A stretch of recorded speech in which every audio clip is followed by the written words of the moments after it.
Okay, so if you're anything like me, which might not be the case, but I'm sure some of you are, you go to the mall or you go online to do some scrolling, do some shopping. You look at everything and every single item you see and you think it's cute, it might look very nice with your clothing. You're like, surely I could make that.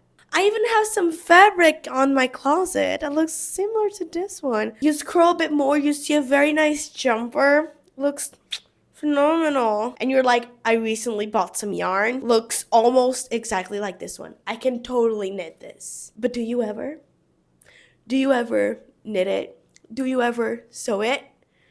Well, if you're anything like me, you don't. You leave the store without anything because surely when you get home, you make it instead. Uh-huh. Yeah, you will. No, you won't. I'm here to prove myself that I can, in fact, do it. You know, when I go to a store and I see something and I don't buy it because I'm just good and I can make it, and then I never make it, well, I will. And this is the video. Let's do a Zara haul, but instead of buying everything, we're making everything. But I don't want to go to the mall, so let's go online shopping. So I'm here on the Zara website. I'm gonna scroll through here a little bit and we're gonna figure out what do we want to do. The new, let's see what's new. I can bookmark it, right, if I like it. Zara apparently is really hard to look at as a website. Zara is the one brand, by the way, that came up with the like 52 a year collection, which is like one collection a week, so that there's like some sort of FOMO and people buy it like straight away. They have like somewhat higher prices than a lot of fast fashion brands, but they are fast fashion. I'm not liking anything that I see here. Maybe I should have gone to the shops. I like this look. These seem like such simple pants to me. These are really fun. This one as well. Where is the asymmetric mini skirt? I'm just looking at a top. Oh. Why are they using it as a top? It's asymmetric mini skirt and they're only wearing it as a top. There's no model wearing it as a skirt. What the fuck? Oh, this is interesting. I like it a lot. It might be a bit complicated though, but I would wear the hell out of it. It looks really nice. Oh, shoot. A nice knit. I think we should do one interesting top. I don't have that many tops that I like. Part of me wants to make something really simple. Part of me wants to make something more complicated. I don't know which part will shine today. Oh, this is nice. It's a little different. So we're making this one. Let me see the bag though. Yeah. Looks interesting. Doesn't seem that hard. Let's not do bags today. Zara white knit dress with teardrop pearls. There we go. It was easy. I haven't been this excited about a Zara item in a really long time. You can also just see that the quality is exceptional. Their knits do look really good. This was posted last year, so it's long gone out of stock, but I have all of the materials to make it because when I saw it, I wanted to make it. So this is going to be one of the dresses that we do. I think this is a good selection, honestly. So we made our selection. Items added to cart. I added them in difficulty. Category 1, easy. We have a nice simple pair of pants. Amazing. 2, a tank top but with a little twist. Rushed straps. Nice see-through. Maybe it's good for layering. Let's see. And 3rd, we have a asymmetrical mini skirt that can be used as a top. A little bit challenging on the asymmetrical, but nothing too intense. Cool. For our medium hard difficulty, we have a nice shirt, a gingham shirt with bows instead of buttons for the closure. It's cropped, it has ruffled sleeves and a gigantic collar.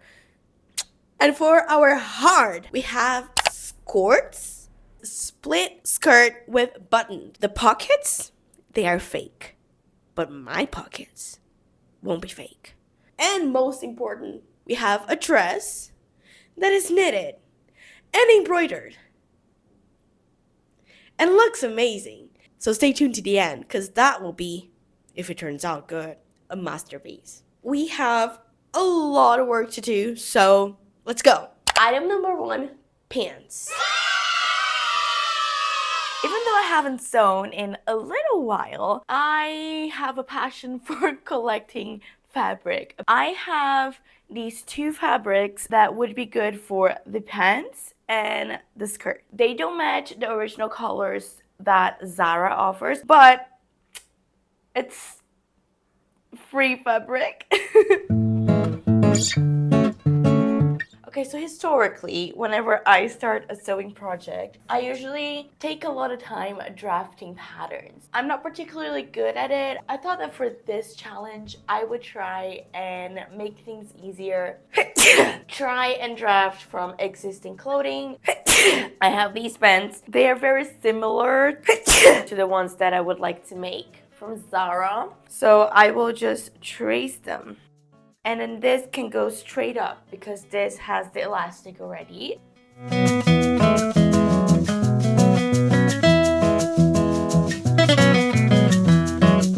It's like roughly the shape of pants. The back side is bigger, the front side is smaller. There's always like a little dent here. This part of the pants are taller than this.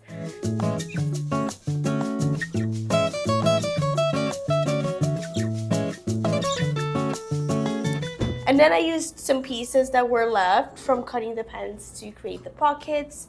The side pockets, there are 4 pieces for that, and then the 2 back pockets. If you never made pants, let me tell you about it. What you see on screen are the pieces for pants. The basic shape of the pants, something like this. 4 pieces, 2 for the front, 2 for the back. They are the same but mirrored. You join one front with one back and then the other front with the other back by the side seam. So this and then this. Once those are done, you will join front and front by the crotch and back with back by the crotch. And that is hard to draw, but imagine. And once that is done, you pick it up and you hold it like this, and you will join the inseam and you create the general shape of the pants. If you have pockets, you will add the back pockets first to the back panels, and then you will add the side pockets to the side seam when you're making the side seam. When sewing, there is a concept that I like to call containing your fabric.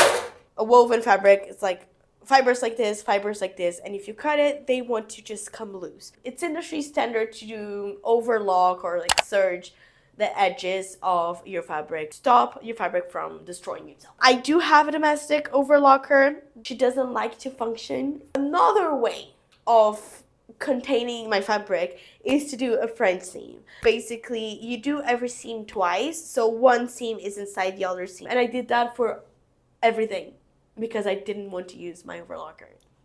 It was okay until I had to do the side pocket. It's such a complicated process. I couldn't wrap my head around it. And I found a YouTube video that did help me out a lot.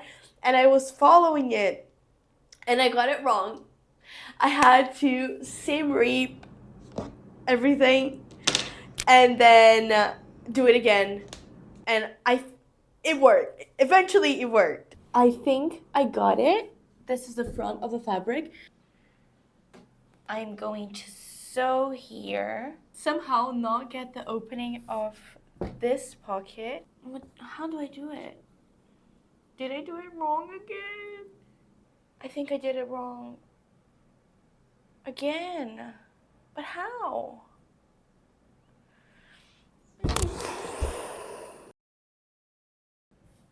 There we go. Let's go to the machine. Moment of truth. I might have added the pocket upside. No, it's fine. Look. Maybe? I think I did a short. I forgot that those pants are a little short in me.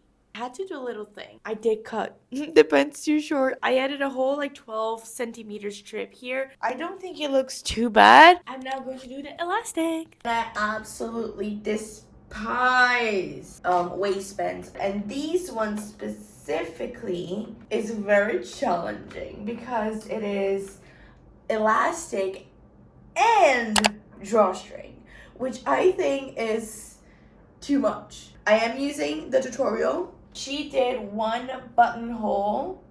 I'm doing two. Nope. Nope. Nope. Nope. Nope. Nope. Nope. Nope. Piss me off.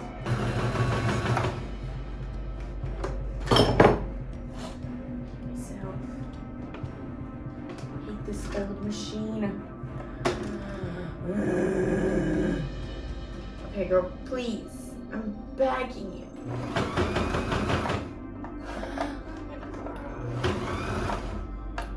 Why are you making this noise? There you go. Was it that hard? Did you really need to struggle that much? After a very long period of time, I have two buttonholes from where the drawstring is going to go by. When people make these challenges, I never know if they calculate the error time, because these two little buttonholes took me less than 5 minutes to make. But what about all the time that I spent trying to make the buttonholes? Over an hour. Over an hour is the amount of time that took me to pin this waistband. I hate waistbands.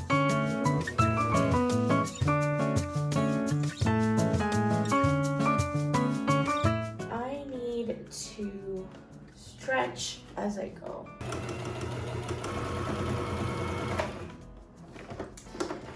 Okay, the leg. I ran out of bobbin.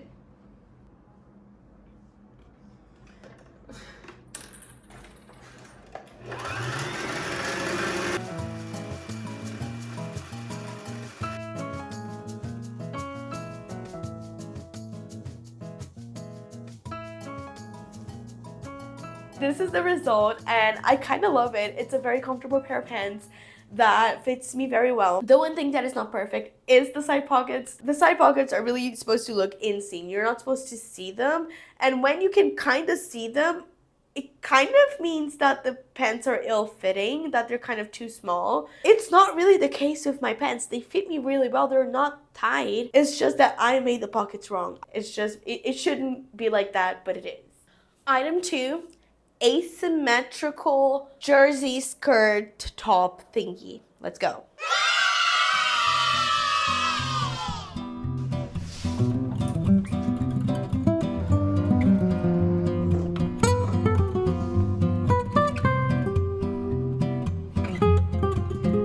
Okay, we know nothing is perfect, but I really hope I'm not too wrong, because all of this is going to be wasted fabric. This is the format. Can you see? All of this is the asymmetrical part of the skirt.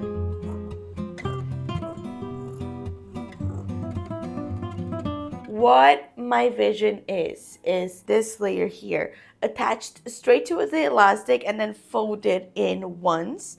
And then these sides ruffled.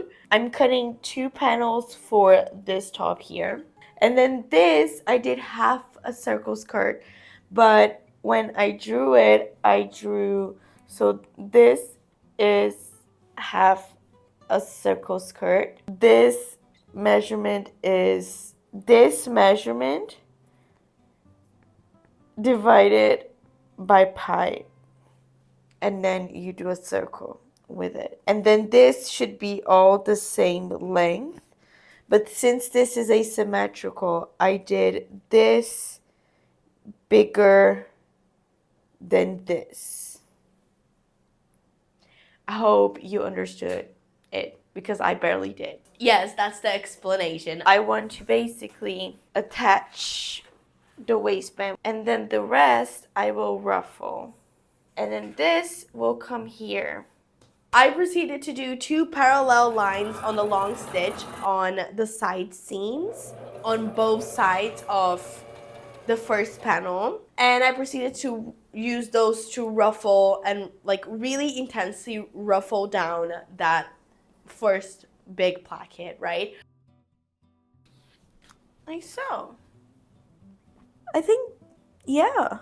Adding the circle skirt to the bottom of that first piece. After that, I proceeded to add the elastic. I attached it like pulling it quite a bit as I sewed, so it like shushed down. And then I folded over the elastic kind of twice so that it's kind of encased on itself. And then like I sewed some lines to keep it in place and hemmed everything with a double needle. The sewing parts I did with a zigzag stitch on my normal machine, even though I do have an overlocker.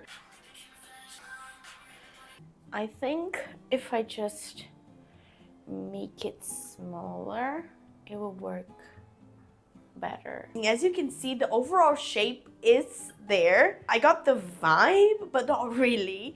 I tried making it smaller because as you can see, it's quite big, but it still didn't work out. And this is the result. It can look like the one in the picture if I just like kind of drape it around my body, but it's wrong. The only right part was the circle skirt. I think that's exactly it. But the top part, first of all, I just made it way too long.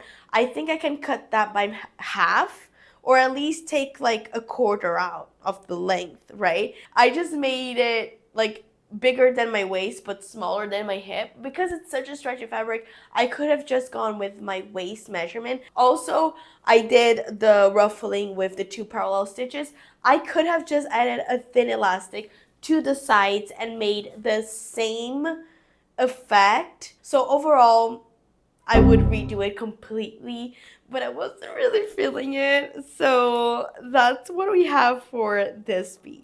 I am wearing the skirt. You're just not going to be able to see it. Now was when like my free fabric was over and I had to go to my local fabric shop to get some fabric for the next pieces.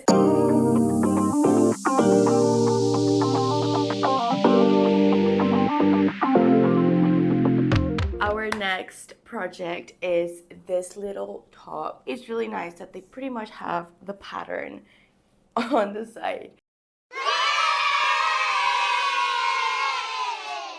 I'm not gonna lie, for this top, like part of the appeal for me was the orange because I love a good orange, and I don't know if I love this design, but I love the orange. The chances of me finding a not so sheer mesh in orange specifically in my local supply fabric shop were very slim. I thought I would get like a little orange sheer fabric for this. It looks like a more stiffer tulle, but then the girls at the shop told me that they're pretty sure it's just like tulle. And they were like, we have black, white, and navy with polka dots. And I was like, maybe I should take the white. And then they looked at me and they were like, no, you have tulle at home. And I was like, are you sure? And they were like, go check it. And it turns out I did have tulle. I had black and white. I have a problem. And I did go back to the shop just to buy some bias tape. Let's do this. In the Zara website, you can basically see a flag of this design, so I just thought it was pretty straightforward and kind of following that, using my tank top as a base to just kind of see how it would fit me. I just lowered a little bit the neckline and the armholes, and I drew that strange like arc shape in the side where the rounded bit was going to be after I added the string. French seaming the shoulders and the sides, and then the bottom, the long side bits that were going to create the rounded ruffled bit and the neckline were all biased. I'm not sure if they were bias taped or if they used the same fabric to kind of fold it twice, or they used the same fabric to make a bias tape. I used pre-bought bias tape, which is quite stiff, and I don't know if that was a great idea because it is very stiff for the fabric. Like the fabric is a very sheer, very fully mesh, and the bias tape is very stiff, so it kind of misshaped the vest, and I tried ironing it right in place, but it didn't quite work out. I also cut along the middle of a bias tape and folded it twice to make the ribbon because I didn't want to get more ribbon, and I just used it as the ribbon to tie the little knots on the sides. I got this ribbon and I strung it through the bias tape on the sides, and that was it.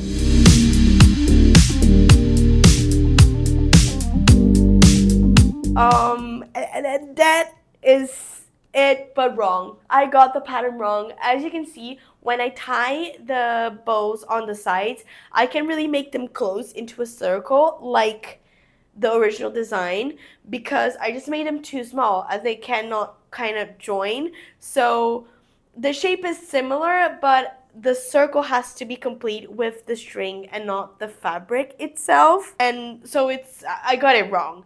I did try to like style it and like tie it around myself in a different way just to see how it works. I think it's interesting, but it's definitely not what I was supposed to do. I definitely got the pattern wrong. And I really didn't want to fail twice in a row because the skirt was a fail and this top, it's wearable, but it's not good, so I decided to try it again with the white mesh. And the white mesh is also a lot closer looking to the orange one in terms of like opacity. I thought of doing the overall shape larger by like adding fabric to the middle, but that wasn't it. So I just created like a bigger piece on the side, on the rushed bit, instead of adding fabric to the middle. So it has been exactly 38 minutes since I laid the fabric and like tweaked the pattern and cut it and finished the shape. So like the actual shape for this thingy, it doesn't take that long. Now I will go on to attach the bias tape, which I take very long. All of these projects have been taking a lot longer than I thought they would. All of them. Like, I know how to sew, I know the concept very well, but I don't train it a lot. And it shows. Like, I'm taking so long to make things. And these tops, like, as you saw, for me to cut the fabric and sew that white fabric in place, that took me like 40 minutes. But then I had to do the bias taping of all of those parts, like the bottom, the sides, the neckline, and that for me took so long. I guess I'm just not good at these kind of things that you have to fold over. I just have a hard time with it. I think it took me like 3 hours to bias tape it all. In the end, this is the result. I think it's a lot better. I think now I kind of pretty much nailed the pattern. It's looking pretty close to the original. This side thing that is like the special thing, it's hard to get, so it's not that simple. But anyway, I think I kind of got it with this one, and these are our basic pieces done. Basics of which I got them all wrong. None of them were straightforward, and they all took so much more time than I thought it would. Our medium difficulty piece is the gingham ruffled sleeve, Peter Pan collar, bows on the front, cropped shirt, which are a lot of elements. For this one, I kind of decided to do something that I don't do often, which is trust people. I like learning how to make things for myself, patterns and stuff, but I can also just use the resources available. People will spend so much time making them and perfecting them, and clearly patterns need perfecting. I got them all wrong so far. I went to Mood Fabrics and I downloaded this shirt pattern that I would need to do some modifications to get to the one that we're doing. I just printed it and I spent a good like 2 hours cutting the paper and gluing it together. I had to grab my measuring tape that's in inches that I accidentally bought once and use it. I never do anything in inches because I just don't understand that. But anyway, so this is the full pattern. We are not using the pocket and we're not using the collar. I made a separate collar using a YouTube tutorial. I will probably just make it a little bit shorter. And I did modify the sleeve. This is the original sleeve here. I made it a little bigger, a little longer because I'm going to add the little elastic. I'm cutting 2 of this front panel, but see, it has like the little placket thing. I think I'm just going to separate it. One of these on the fold, one of this on the fold, one of this on the fold, a pair of this. I think the size of the gingham is pretty much the same, but this one is more brown. They did have a more beige, but the girls at the store, they were like, don't get the beige because it's going to be too similar to your skin color. So I went for this more like brick color one.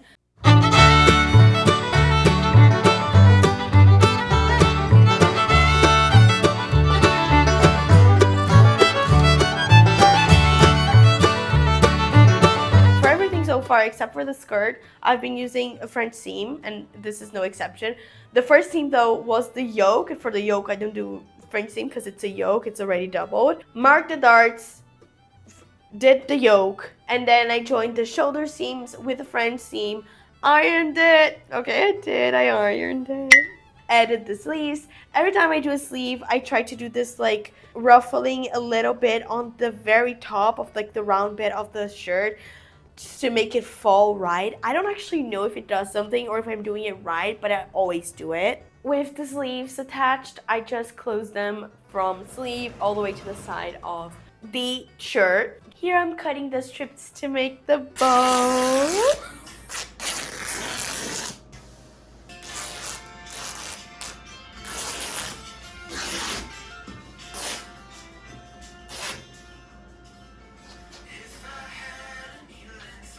I sewed them in half and then I turned them inside out with that contraption, and that was kind of hard. Like, I wasn't expecting to turn them inside out to be such a hard task, but it was. I sewed them in between the placket and the front of the shirt, and that was actually an issue because I was supposed to have done that first before I joined the shoulder seam. The placket goes all the way to the shoulder. I didn't even think of that, so I had to seam reap the shoulder with the French seam, okay, the two seams off the shoulder, and somehow figure a way to make the placket go there. And before doing that, I did bias tape that placket. I used my bias tape since I had so much. And then I had to add the collar. I need to make the collar, which I'm very confused about. Every single Peter Pan collar tutorial is for a closed safety pin into my feet. I'm sorry. I just don't know what to do. The collar is around here like this. Stitch one side and then with the other fold a little bit and stitch around. I didn't know.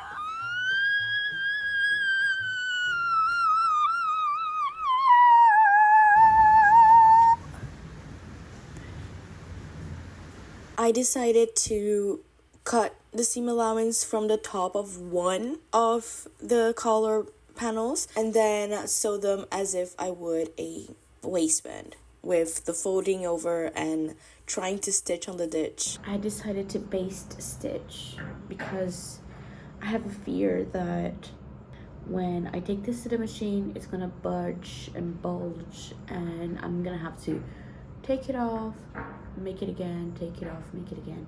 And no, I don't think that the Zara clothes are base stitched in place. I'm sure they have a faster way of doing it.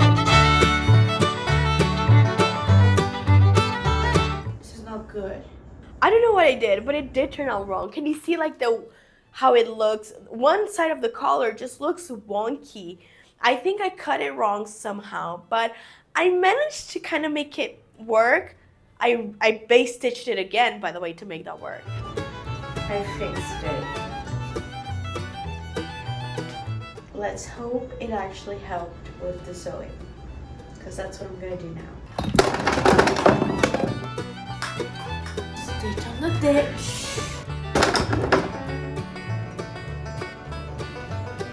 It's not really in a ditch. The ditch is really small.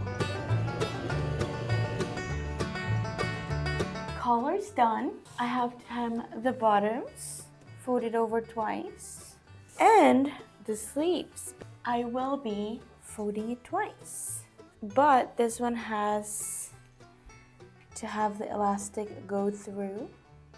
I'll leave a little gap before I finish hemming to add the elastic.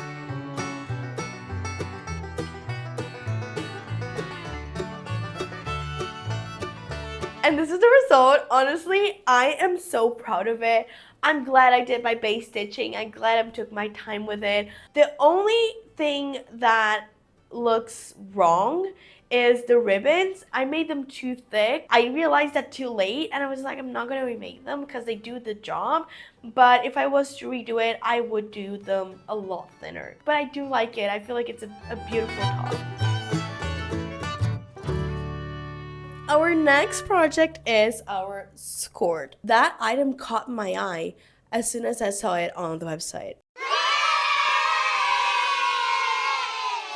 This is what I deem to be the most difficult one. This is the fabric that I got. I think the color is pretty similar and it is a thick fabric. I bought 130 centimeters. I hope it's enough. I also bought buttons. They look like tortoise shell print, but they are opaque. I also got a zipper. This is a normal zipper. Because I didn't see this item on the shop, like I didn't see it in real life, I'm not sure how the construction was made. I feel like it's more common practice these days. These fast fashion brands, they are adding a lot of shorts inside of skirts, but they're not the same material. They're like those legging material shorts. That's kind of what I assume it is when they say skort, but I decided to make the whole thing with that sturdy fabric. So the shorts underneath are quite structured. The skirt on top is quite structured. And I'm adding pockets because all 3 pockets on this skort are fake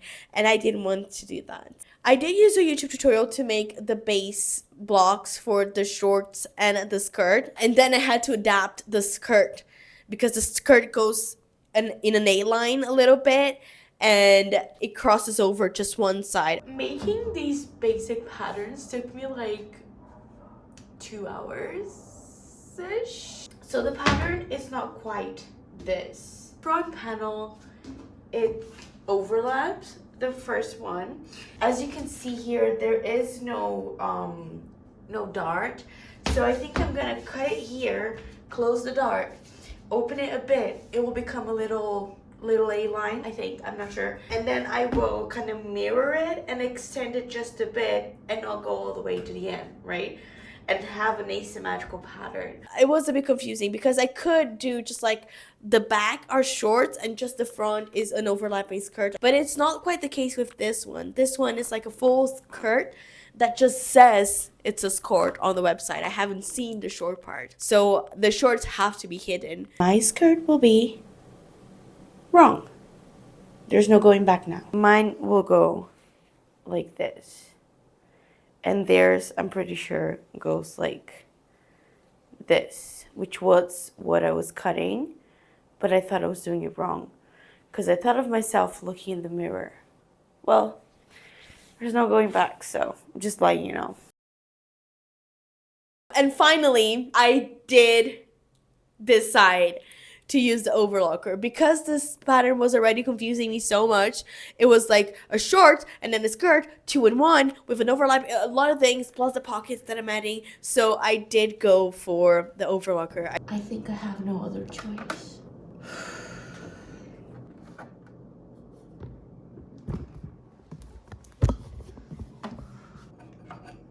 I managed to make it work.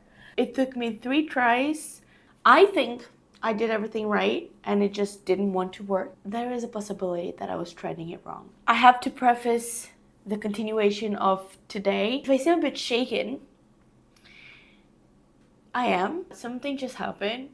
There was a cockroach right there.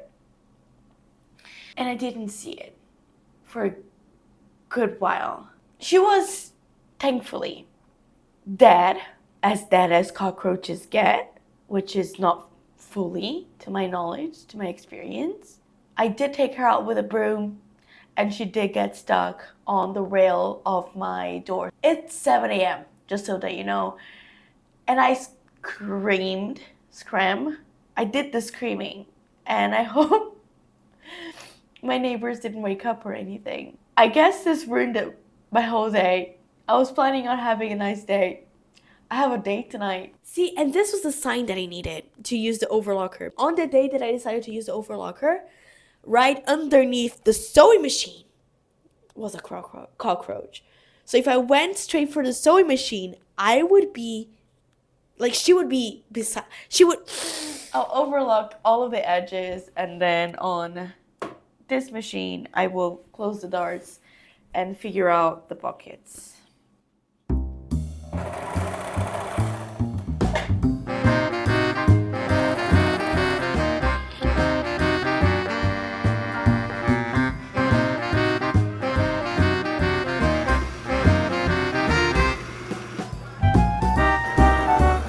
And then I proceeded to follow a tutorial to do the back pockets on the skirt. I'm following a tailor's guide. We've been prepping, I've been using the iron, I've been using interfacing.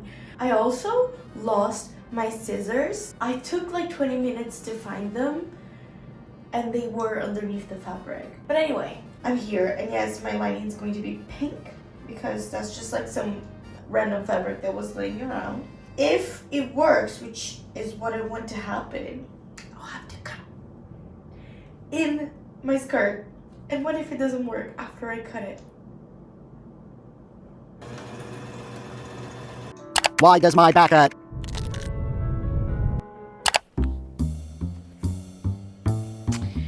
It's time, girls.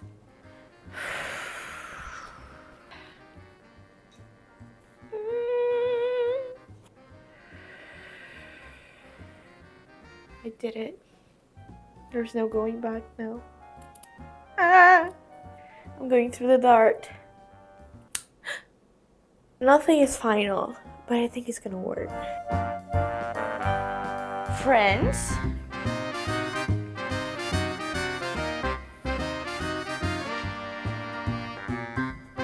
it's not abysmal, okay? I would even go as far as saying that it is good. Not amazing, not phenomenal, not industry standard, but good. I would say, though, that if a tailor looked at it, they would cry. Not tears of joy. I do understand now why Zara wouldn't at this pocket. Now the challenge is to make the other one look similar. And then I have to do the front pocket and then proceed with the construction of the full thing. But I am late for my gym, and then I have a date. So the pockets worked, which is amazing. One is better than the other, but let's not talk about that. Also, I did mark the middle of my skirt with this chalk. It's supposed to be heat disappearing, like, but it's still there. And I've ironed on top of it, so that's scary. After that, I sewed that like tilted front pocket on the front. I did it big enough to fit my small phone. After that is actually building the whole thing. Basically made the shorts and made the skirt, but the skirt is open, and I joined them all by the side zipper. So I made the skirt to the side zipper, and then I made the shorts to the same side zipper. I am not sure how I did that, but I made it work. And I don't think I even paste stitched. I think I just kind of went for it, and it kind of worked. Good morning, guys. Don't mind my pajamas. I literally just woke up and had my coffee. I just want to see if my skort is skorting. Okay.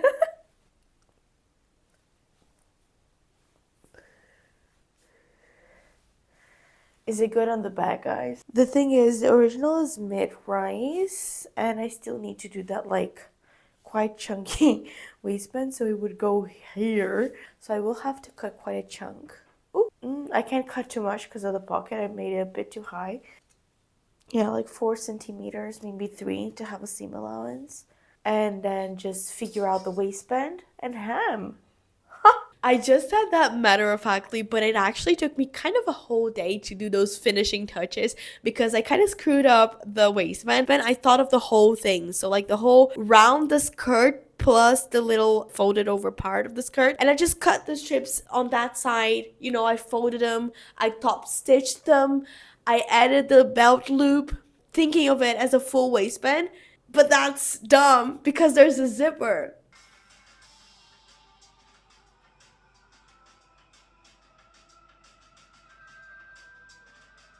I don't know why I thought it was gonna work. There's no way you could ever work like that. It wouldn't go through my big ass. Like, it just wouldn't. That's why I had the zipper, because The skirt cannot get on my body without going through my hips. They are bigger than my waist. Like, that's a whole thing. I just had to cut it so I fit one side of the waistband all the way to the zipper, like the whole way around, plus the flap that goes over the first bit of the skirt. I stitched on the ditch. I did this whole stitch a ditch thing just to realize that I didn't need to, because the skirt has overstitching here and here, so I just have to stitch on top anyway.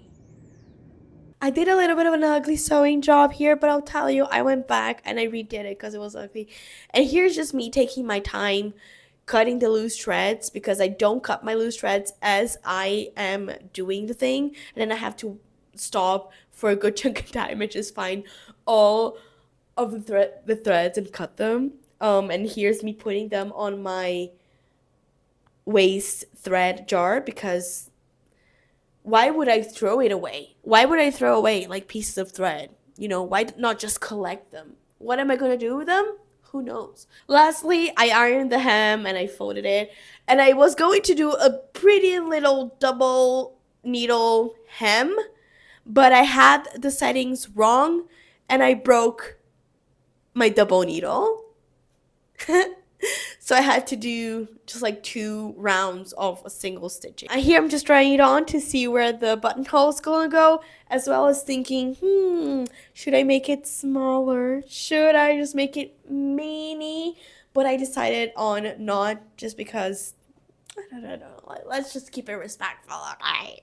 Here I'm opening the buttonhole that I made with surprising ease, testing the buttons, seeing if it works, and adding the extra little decoration buttons, trying to space them right. And voila! This is peak sewing for me. I don't know if I've ever done something like this. This is quite complicated. I don't consider it a copy. I consider Zara as an inspiration because mine is better, objectively, because mine has actual pockets, okay? All of the pockets are functioning. They are pockets, not fake pockets. Now that I hyped myself up, the criticisms, the buttons are fake. I only did one buttonhole for the flappy thing.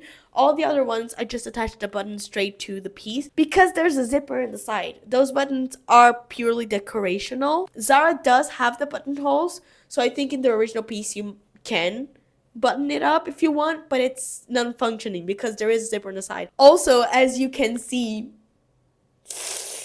I made it too big. I measure myself, I measure everything, and nothing is ever right. I thought maybe this is a good opportunity for me to do like those, you know, the styling influencers, the girls that like are amazing at styling. They always just judge a gigantic piece of clothing inside your pants or skirts, and it always works amazing for them.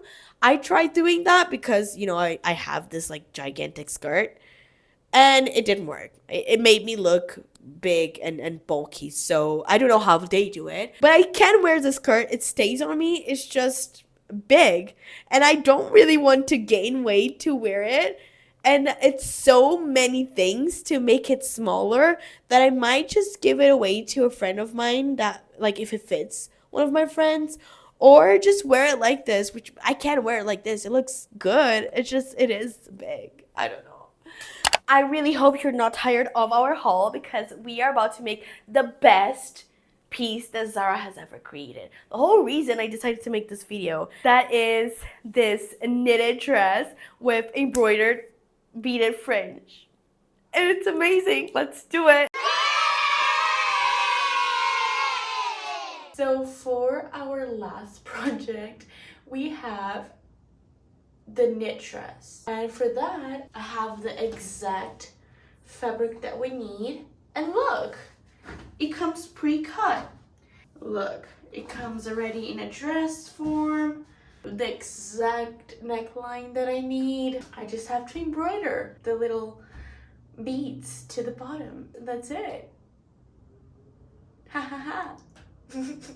Okay, so jokes aside, this is the most time-consuming thing we're doing in this video. So if you've never been to this channel, I like to knit. Knitting is my thing, especially knitting in the knitting machine. And I yap a lot, so After this video in the following days, I will be releasing some vlogs with the whole process because I'm about to condense this pretty much month-long project in a few minutes. But if you're interested in the details of everything and like my thoughts and processes, or just someone to keep you company as you craft or as you do the laundry or something, I will be releasing them in the next few days. But let's kind of try and condense this process. First of all, this is a knitted dress. Knitting can be done by a machine. Now, it can be done by a domestic machine or it can be done by an industrial machine. Zara uses industrial machines to make the fabric that is going to become like this dress, for example. These big like industrial machines, they can make these lace fabrics really fast. You press a few buttons and then you put the yarn in and it does the fabric. The machine just does the fabric. The domestic machine is a little different. First of all, this doesn't go on power. If you see a cable here, the cable is for my table. So yeah, in my setup, my table goes on power, but my machine doesn't. My machine has 200 needles and I have to cast it on. So I have to put the yarn on each needle individually. And this is the car, and the car will go through all of the needles or all the selected needles, the amount that I need, and it will knit a row. So when you're hand knitting, you knit stitch by stitch. With a machine, you knit row by row. So it's a lot faster than by hand. About the dress that we're making. The pattern for this specific dress is stitch 3 and then skip 1, stitch 3, skip 1, stitch 3, skip 1. And then on the next row, you will skip the one that is beside the one that you just skipped. And then you go back and forth, back and forth, back and forth. For me to try and figure it out, I tried to do it by hand. I put the yarn through the machine and I used one of this is a transfer tool, to get a stitch from one needle and move it to the needle beside it every 3 stitches for every row. Kind of very manual, but still with the aid of the machine actually making the rolls, right?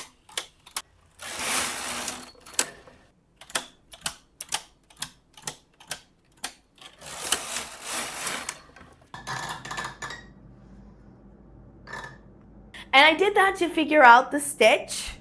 I did figure it out.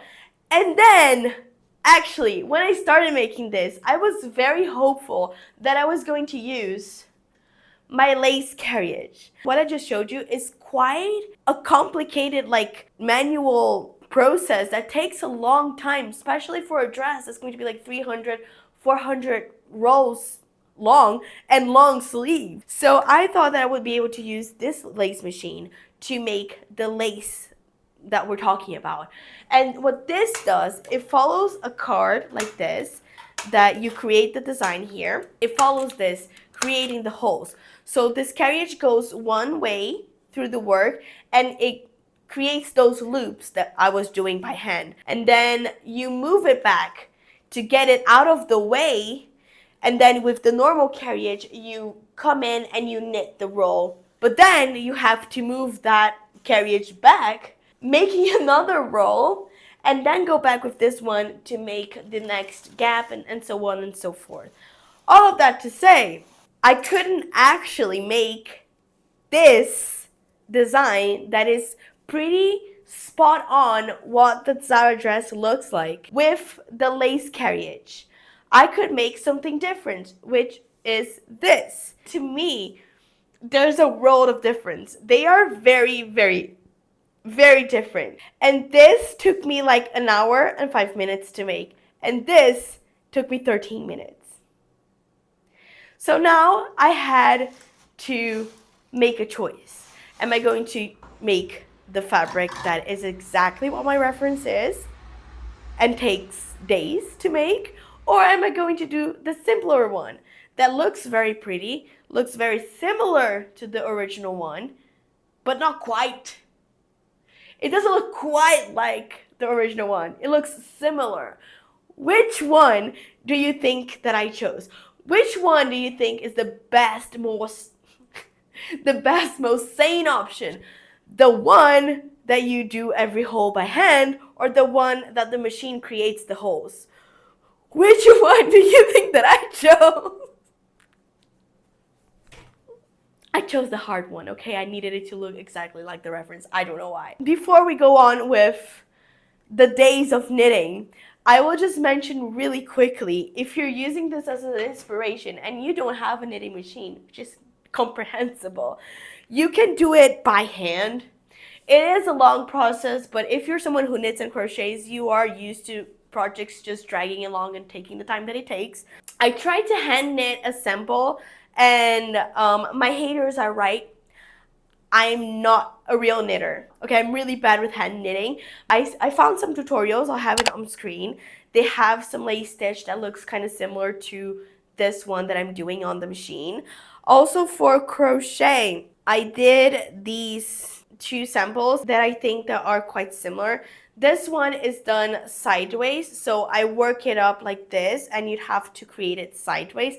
And it's like a double crochet roll, and then here I have chain 5 and create these loops, and then I go back chaining 5 and getting those loops, and then I do a roll of slip stitch to like maintain them in place, and then I do another roll of double crochet, chains, slips, and create that. And it's created sideways, so you'd have to create a dress sideways. And then this one, which is a lot more simple, this is it goes up, so you start at the bottom, go up, double crochet, chain 2, double crochet, chain 2.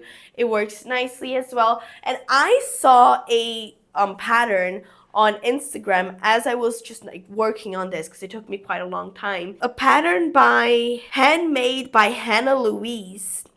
She has a top. It's not a dress, but it's a top. It's crocheted and it looks like knit, and it looks a lot like what we're doing here.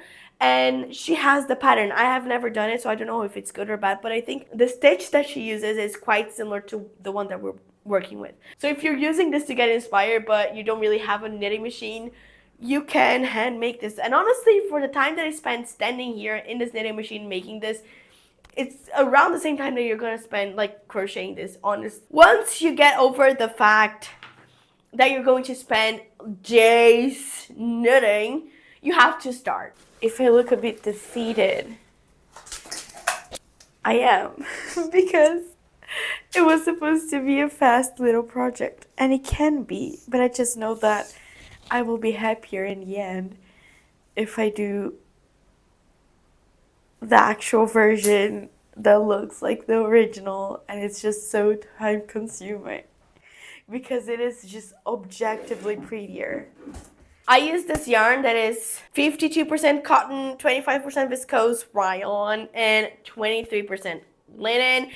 To knit a piece of garment in this machine or in any way that is not like mechanized, you basically have to make a pattern to create the fabric with the shape that you need.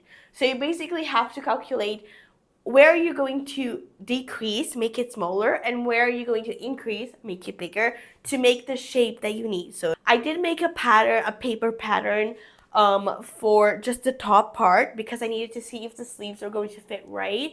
And I did mock that up in a stretchy jersey just to see if my sleeves were going to work, because this was a lot of time that I was going to spend on this project. Once that was done, I calculated the whole thing based on my sample that I did, that I just showed you. From that, I just started working on the machine. I started with a sleeve. I have my pattern ready to go.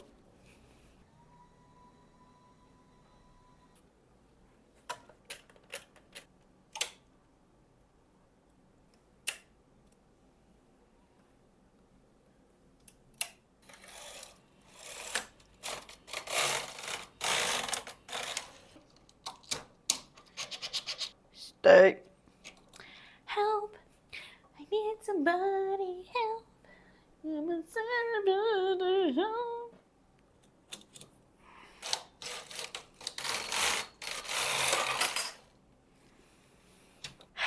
There's nothing I think for me to yap about. I need to do it. I need to do it.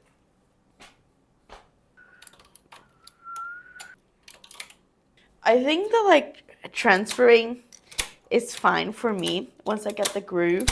The one thing that will bother me for sure is the bringing all the needles forward everywhere. That is annoying. The like transferring, you get used to it. It's part of the art.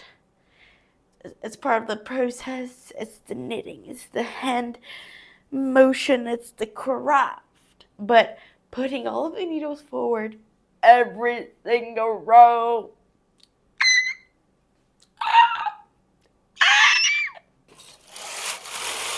For the sleeve, I start with enough to go around my wrist, and then I just gradually grow it. And on the top, I have to make that sleeve shape like this.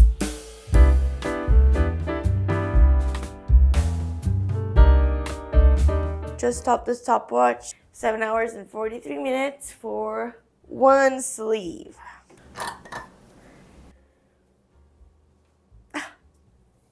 I am working on the dress. And now that I started it, I'm like, oh.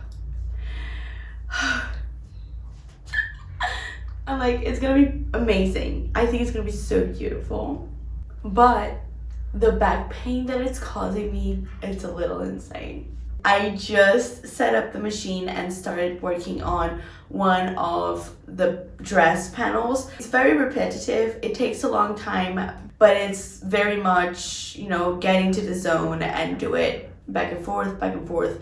It's the same all the time. It just have to pay a little bit of attention to decrease and increase. But I do have a row counter, so I just have to pay attention to that. I'll just be knitting for long hours. Now I'm working on the body panel, the front panel actually. It starts big enough to go around the thighs, and then it goes smaller to reach the size of your waist, and then it gets bigger to fit your boobs, and then my boobs in that case, and then it gets smaller gradually here for the armholes. I will start decreasing now.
We're pretty much like halfway through, like numerically, the number of rows.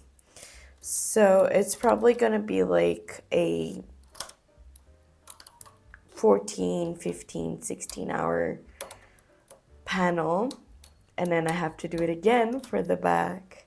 I do think it's funny that I will be spending like, I don't know, 40, 50 hours in this dress that is a fast fashion dress. Making the fabric in the way that I'm doing is not what Zara does. But the embroidery, which we'll get to in a minute for you, in a few days for me, that is always handmade. So let's see how long that takes.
When I get to what I deem is big enough to start a neckline, I have to cast off the middle where the neckline is, and I use a function in the machine that's called the hold button.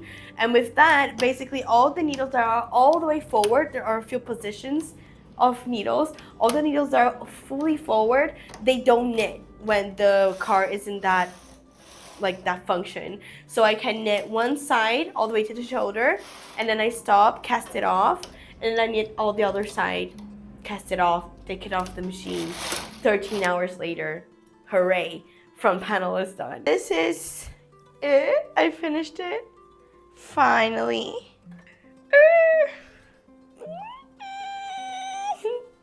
My back is hurting, but I think it's gonna be so worth it.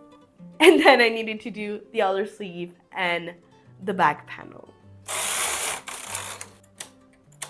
If you've been looking at these and you're like, what are these? Well, these are weights. For working with a machine, you have to add some weights to the fabric that you're creating because the machine itself doesn't have any tension like holding the yarn. When you're doing it with your hands, you can control the tension. You're making it stitch by stitch. With this, the machine kind of goes through and knits in each individual needle, but it has to have something pulling it down so that it works. Otherwise, there's no tension for the knit to knit. So now it's all weighted down and there's enough tension to knit.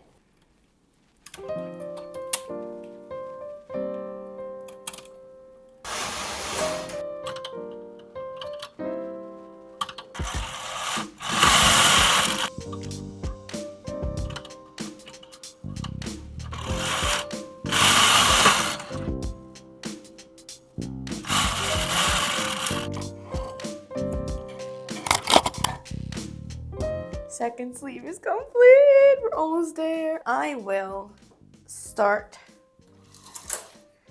the back panel right away.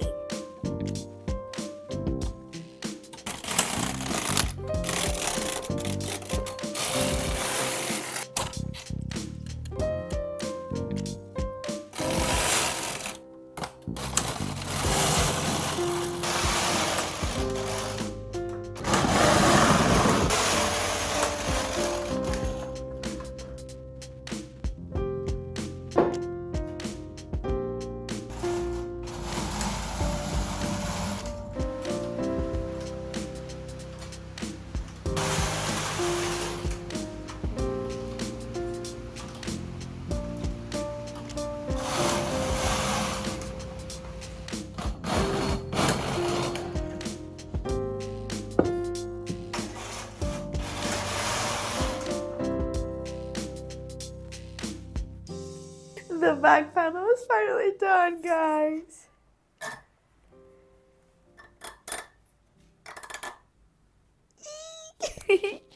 So these are the 4 pieces of the pattern, fully knit by me, not by hand, by machine, but with a lot of handwork into it, and it took me a very, very, very long time.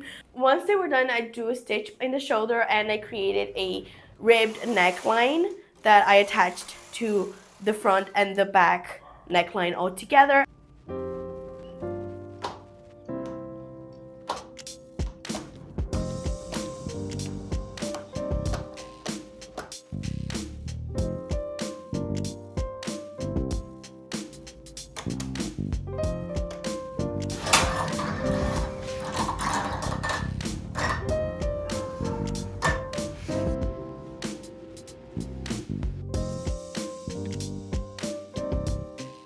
And then I close the other shoulder seam, attach the sleeves, and then close in from one sleeve all the way down to the side bottom of the dress, all by hand, because I'm not going to spend like 40 hours knitting a dress and then just put it through the sewing machine. Like, I won't. I have to sew it by hand with an invisible stitch matching the seams.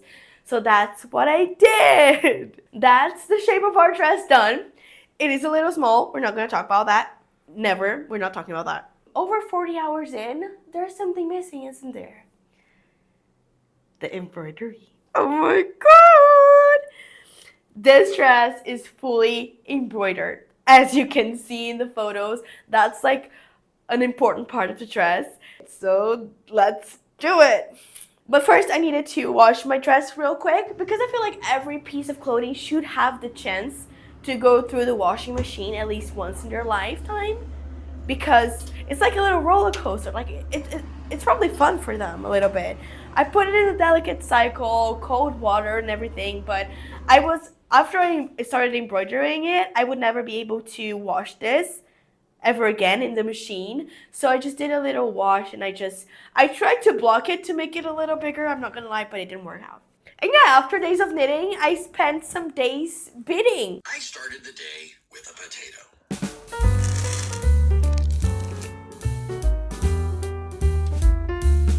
I had to make the tassels with the crystal beads and the teardrop bead, and I had to make a bunch of them and attach them.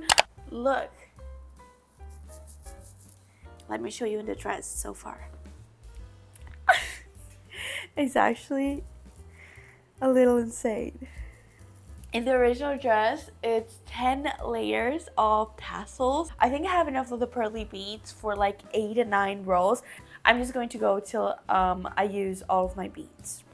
It is a very, very time-consuming process because you have to make these tassels and then put it on the dress. These are my packages of pearly beads. I think they're 100 in each.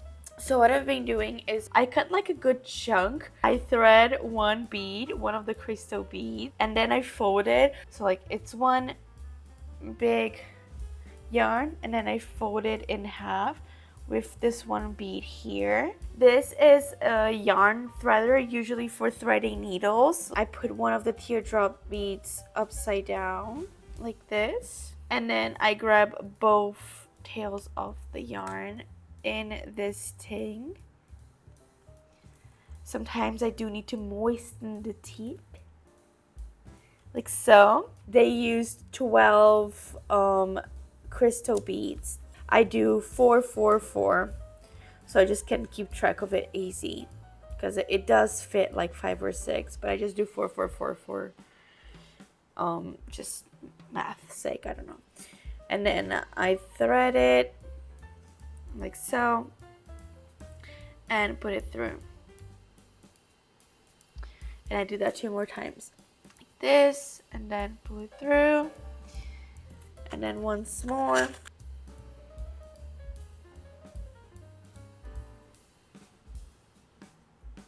This is a tassel done. I go through this thing through the first bead from the top to the bottom like so, and then I just grab one of the yarns because I folded it, I have 2 pieces of yarn. I put it through the threader and I pull it just through this first bead. It creates like a more secure grip because it holds it and it doesn't fall unless I try to pull it, right? And then I do 2 little knots with the 2 yarns like so. And this is how I've been doing the tassels. I will embroider them in just a second and I'll show you.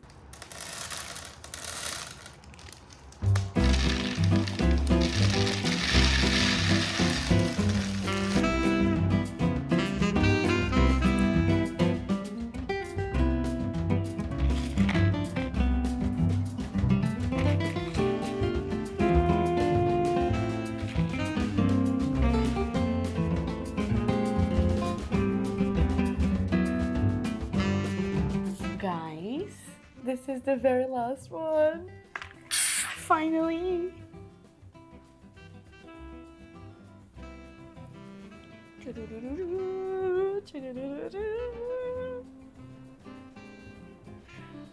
I'm done with the tassels. Now I just need to embroider them on. And there's like 100 or so more that I already attached to the dress. Let's embroider.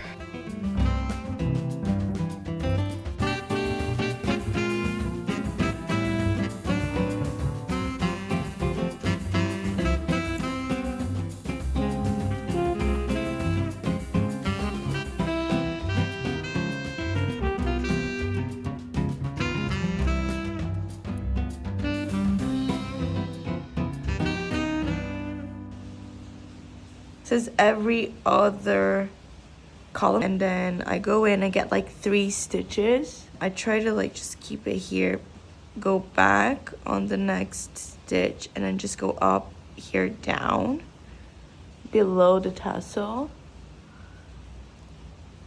pull it, and then I kind of go around it and just go inside without doing a knot. And then I pull it, and here on the other side I just wiggle through some stitches, and then I do a knot or 2.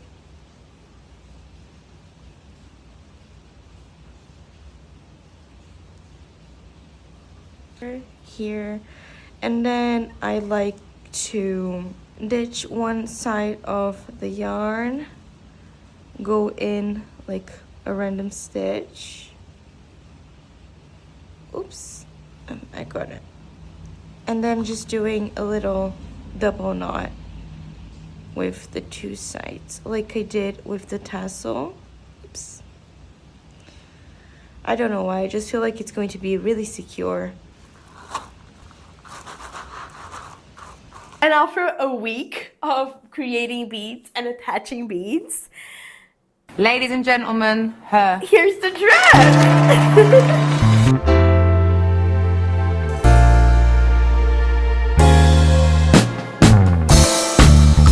I think this is probably like 2 kilos.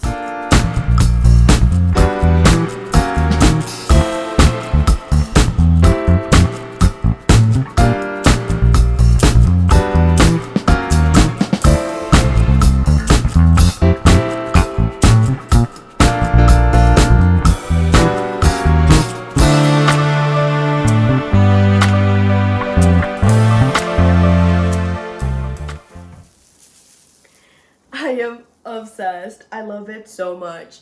Like, I am so proud that I did it. I am not of the belief that like, oh, because it takes longer, it's better. Like, I literally knit in a knitting machine. I get shit for that all the time. I really am not a believer of like, it takes longer, it's better. I am not. But I am very glad that I chose to do this stitch instead of the other one, because I was so in love with this lace stitch, not the other one. And it did take me too long, but it looks so beautiful. It just looks amazing. And girls, it's short, but I can still wear it. Like, I can wear it. So that's good enough, right? We're approaching the end of this video. I will just yap for a little bit. This is like the conclusion of the video where we talk about like, oh, was it worth it? Was it monetarily worth it? What did you get out of it? In essence, I wanted to know if I could do them. These garments that I just saw in the store and wanted to make it for myself. And the answer is yes, but I think it was very like cocky of me to just think, oh, like, look at this little piece here that a whole design team has worked on and pattern has been made. There's a whole thought behind it, and to just think, I can do it. Like, yes, I can, but I thought it was going to be easy. It definitely wasn't. There was no piece in this project that took me less than a day to make, except for the white tank top that I did it was a second try. It was really good for me to, you know, start to finish, make these garments, really explore the patterns, understand the mistakes that I was making, and undoing things and doing them right. I just think I can do everything. And sure, if I try and put my mind to it, when it comes to like the craft that I've been spending a lot of time making and perfecting and learning, I can. But it will take more time and learning. Like, it's nothing is just really easy. Like, you just have to put time into it, right? Everything took so long. And I'm sure some of you want to know about the price. Like, is it worth it? Is it less expensive to make your own clothing? And that is very nuanced. I don't want to talk about just because I will spend too much time talking about it, and it's so much math that I think will bore you. Not only bore you, but there are so many nuances to it, because what is, like, it's very different me making these clothes for myself because I want to wear them and going through the trials and learnings and mistakes, all of that just to make a garment for myself. And it's different from an independent business owner who wants to make garments to sell, you know, in a small business kind of scale. And that's very different from Zara, the big conglomerate with the millions and millions of working pieces to make those garments, you know. And that's all different. So when we talk about like money, like is it worth it? Material wise, for me, yes. I'll have to mention currency exchange. Today, the day that I'm filming this, the real, which is my currency, to dollar is 5.7. Like 5.7 reais to $1. But I am just using a 5. A straight 5 because it's easier. I don't know when I bought the fabrics for the pants, the skirt, and the top, so those were free. Yes, it was very worth it. It was free. I'm sorry. For the shirt, I spent 78.24 reais for 160 centimeters of fabric. I pretty much used it all. That is around 16 American dollars. The shirt at Zara was priced at $45.90, so I saved 30 American dollars. For the skort, the price was also $45.90 American dollars. I spent 80.47 in 130 centimeters of fabric, 8.70 on the buttons, and 130 on the zipper, and that is a total of 90.47 reais. That is roughly 18 American dollars. So on the skirt, I would be saving 27.90 American dollars. Now the dress is a bit complicated. The dress, I can see on the TikTok of the person that I watched that the price was 129 American dollars. I used 6 cones of 150 grams of the yarn. The cones were at 36 reais each. That's a total of 216 reais for yarn. And then I spent 114 reais on the teardrop pearl beads. I just couldn't find them in bulk when I bought them ages ago when I decided that I wanted to make this dress. I probably could find them for cheaper, and Zara definitely buys them for cheaper, okay? But that's how much I spent. And then the transparent beads were $44.90 for 500 grams. And I used more than that, so I rounded it to 50 reais.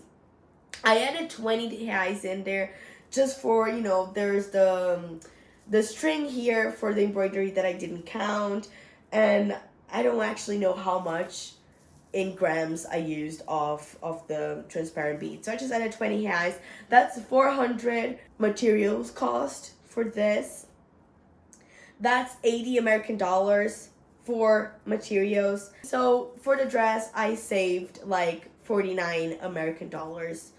And I'm sure at this point, a lot of you would need to know about the labor.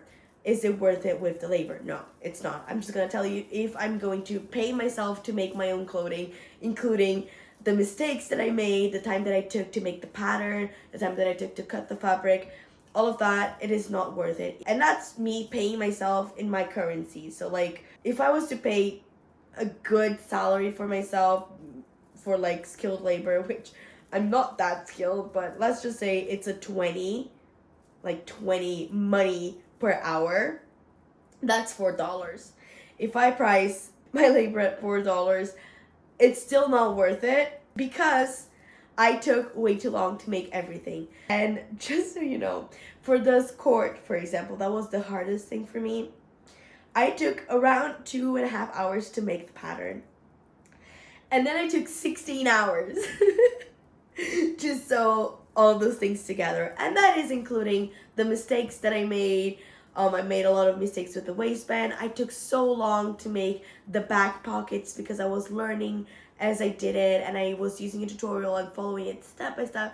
I didn't know how to make it before, so that took a long time, and that's not actually skilled labor. So I don't even, you know, I'm not supposed to get paid for that. Like, I'm learning, which a skilled person making this garment to sell, like to be paid by Zara for making it, they would make it a lot faster. I think these pieces could all be done in like half the time that I made them if I just did it like 2-3 times and practicing it, perfecting the steps to make everything and not getting things wrong. Everything took so long, and yeah, if I'm going to pay myself for all of my mistakes, it's not fair, and no, it's not worth it, but I made them for myself. And if you want to know how long it took me to make the dress, by the way, it took me around 42 hours to knit the dress, It took me around like 2 minutes per tassel to make the tassel. I didn't count them individually, but each package of the teardrop bead had 88 beads on it, and that is a total of 528 tassels. It was enough for 9 rolls here, 9 rolls here, 9 rolls in the front, and then 10 rolls in the back. And all of that, 1,056 minutes making the tassels, and then another 1,056 minutes attaching the tassels to the dress. So that's around 35 hours of labor. That's just like, technically speaking, yeah, I didn't time myself. So that's around an 80-hour dress. If I was to pay myself the $4 an hour, that's $320. And I did minimal mistakes. This is just generally me making it because I'm way better at knitting than I am at sewing. Clearly, you can see that's a lot more than what they charge. But the Zara dress isn't made manually like I made mine, even with the machine. Their machine just like makes the fabric. There is a human embroidering. That's important to say, that embroidery cannot be done by a machine. So I personally think that a dress like this being priced at $129 is not fair, especially for the people who are embroidering it. I am not a master embroiderer, but there is not much of a secret to it. Embroidery takes time. I said a bunch of things. I said a bunch of numbers. I hope you got something out of it if you wanted to see the numbers. But in general, if you want to make your own clothes, if you're going to buy the fabric, I don't know where in the world you are. I don't know if fabric is expensive where you are, but usually it is worth it, just because the price you're gonna pay on the fabric is usually less than the price that you're going to pay for the garment. Are you going to make this to sell to someone? That's a whole different story. And that's why we talk about fast fashion and the prices of clothing.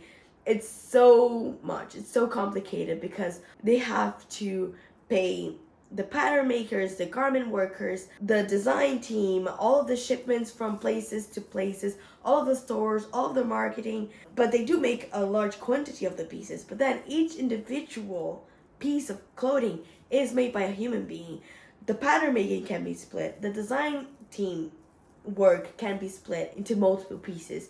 But each individual piece is made by one garment worker, or like a couple that work for a team. I didn't really make this video wanting to really talk about the price of fashion and the price of clothing, but it always comes up because when we talk about clothing is this thing that it's always there. Everyone always has a lot of access to clothing, and I think it's nice if you have the opportunity to make your own clothing, like anything, a t-shirt, a short, a dress, knit something, crochet something. I think if you can do that, if you have the time or an availability, you should try it, because I think people really should know and understand the time it takes and the whole process that it is to, make fabric fit a human body good and pretty. It takes skill, it takes time, it takes effort, and I think this is lost in a lot of people. So I think it's nice to just try and remind it, or not. I hope this video was entertaining, at least. I hope you had fun watching it. I don't have a voice. I'm sick. My voice is usually not this weird, by the way. But this is the end of the video. If you made it all the way here, thank you. I hope you enjoyed it. Let me know what you thought about the video. Anything you'd like to tell me about this video. What's in your mind? Comment it down below, because it helps me out. Consider subscribing to the channel. For the next few days, I will be posting the vlog of just the whole process that was making this in more detail. Just my thoughts and vibes as I went through the process. It took me a long time. But after that, I like to craft. I usually like to make clothing. I knit on the knitting machine. I like to crochet a lot. And I like to bring all of that to this channel. And just hopefully be inspiring for you to craft, or just a good background noise for your day. Maybe my voice is not really good for the background noise today, but sometimes I guess maybe it is. This was it. In short, yes, this was my Zara haul. these were the pieces of clothing that I made, not bought from Zara. But I did copy all of the designs and I learned a lot and it was really fun. Yeah, this is it. I hope you enjoyed this video and I'll see you in the next one, hopefully very, very soon.